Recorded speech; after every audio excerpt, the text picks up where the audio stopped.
Hello everyone, welcome back to the channel. So today we are going to be discussing about the formulas in Excel.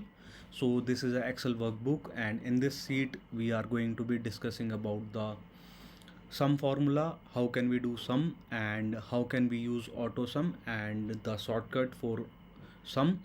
So here is the month end expenses as you can see in the table. So we will be doing the sum of expenses.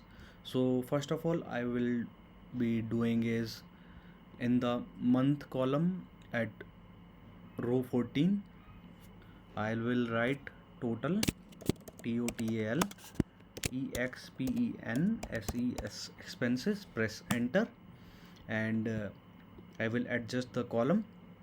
And now at B14 what I will write equal to sum, press tab, then select from B2 till B13, press enter.